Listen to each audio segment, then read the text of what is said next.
Olá, pessoal.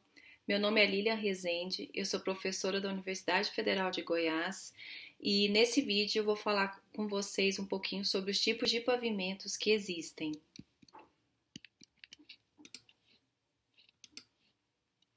Bom, primeiramente a gente deve entender que um pavimento rodoviário urbano, ele deve resistir e distribuir ao subleito, que é a fundação da estrutura, os esforços verticais produzidos por todo tipo de tráfego atuante nessa via.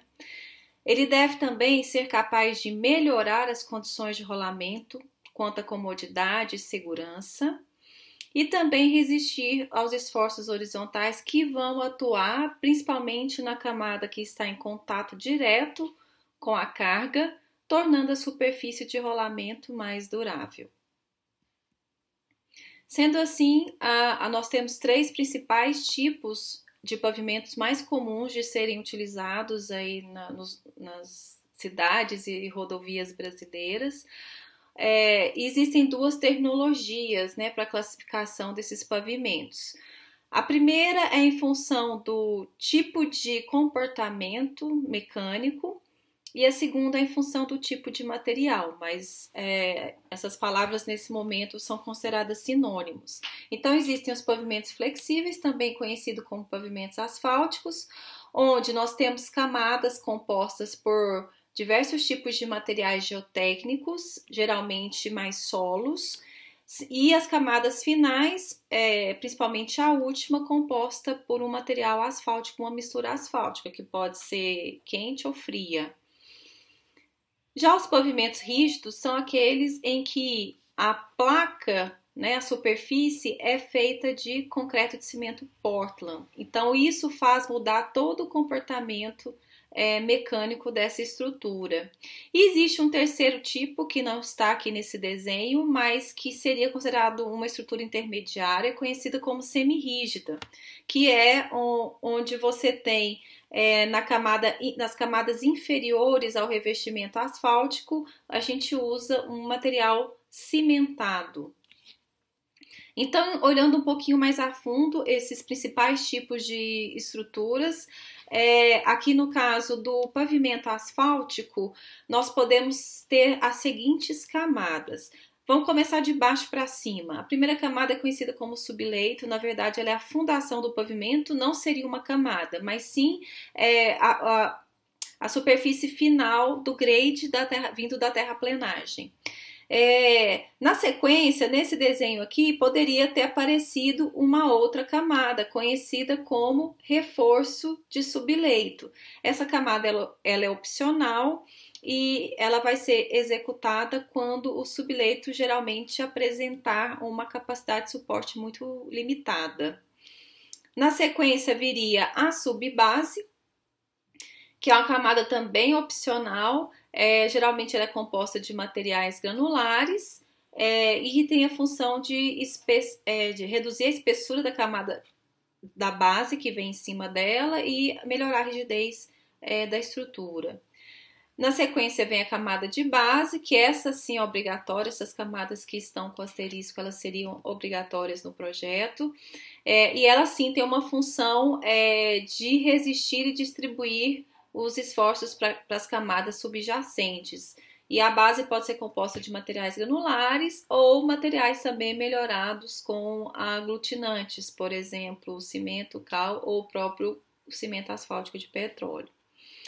Depois viria a parte do revestimento. O revestimento pode ser feito em uma ou mais camadas, sendo que a camada superficial, conhecida como revestimento asfáltico, ela é obrigatória, e a camada embaixo ela é opcional e funcionaria como uma camada de ligação, também conhecida como binder. Essas duas camadas são compostas por o concreto asfáltico, que é uma mistura de agregado, e o cimento asfáltico oriundo do petróleo.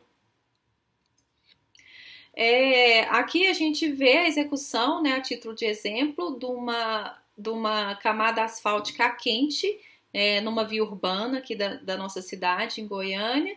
Depois do lançamento, tem que ser feita a compactação com os rolos, conforme o vídeo aqui ilustrou.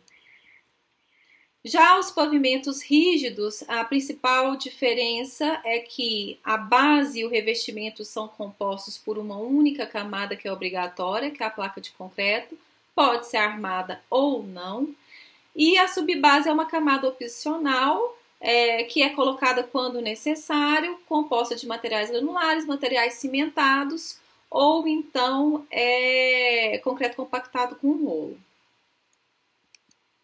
Existem outros tipos de pavimentos passíveis de utilização, menos comuns, mas aqui eu trouxe o exemplo dos pavimentos permeáveis, que eles já têm uma função a mais, que é deixar a água infiltrar na estrutura. Nessa foto da esquerda, a ideia seria que a água de escoamento alimentasse novamente o lençol freático. Então, a gente, desde o revestimento até a parte de solo, nós temos que usar materiais permeáveis, diferente dos pavimentos tradicionais, rígido ou flexível, onde a camada superior ela é impermeável. Então aqui, por exemplo, pode ser usado um concreto poroso e composições de britas e areias para deixar que a água infiltre. No caso desse tipo de estrutura, a limitação é o tipo de carga que ela pode suportar, né? Elas suportam cargas menores. Esse outro exemplo da figura da direita já é também um pavimento permeável feito com paver no revestimento, mas com a função também de coletar essa água que infiltra por meio de tubulações, provavelmente para o reaproveitamento dessa água. Bom, o tipo de estrutura a ser escolhida para a obra faz parte do dimensionamento que é feito pelo engenheiro civil.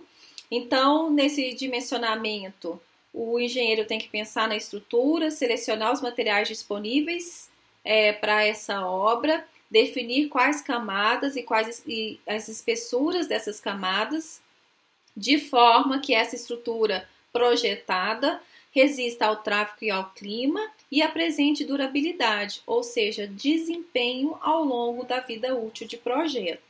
Obviamente, os pavimentos compostos de concreto e cimento Portland apresentam uma maior durabilidade do que os outros, mas em contrapartida o custo de implantação também é mais alto, né? Então tudo isso tem que ser avaliado pelo engenheiro, essa relação custo-benefício, e também em função do clima e do tipo de carregamento, qual seria a estrutura mais indicada para a situação. Quem quiser ler mais sobre esse assunto, eu indico o livro Pavimentação Asfáltica, Formação Básica para Engenheiros, que está disponível para download gratuito nesse QR Code, e foi um livro escrito pelos 4 notáveis na área de pavimentação no Brasil: a professora Laura Mota, professora Liede Bernucci, professor Jorge Soares e o professor Jorge Cerati. Agradeci imensamente a oportunidade de estar passando esse vídeo para vocês, participando da Semana das Ligas Acadêmicas de 2020. Quero compartilhar aqui o Instagram da Liga Acadêmica de Geotecnia da UFG, também do Laboratório de Asfalto da UFG, disponibilizar o meu e-mail para qualquer dúvidas e desejar que todos fiquem bem. Obrigada!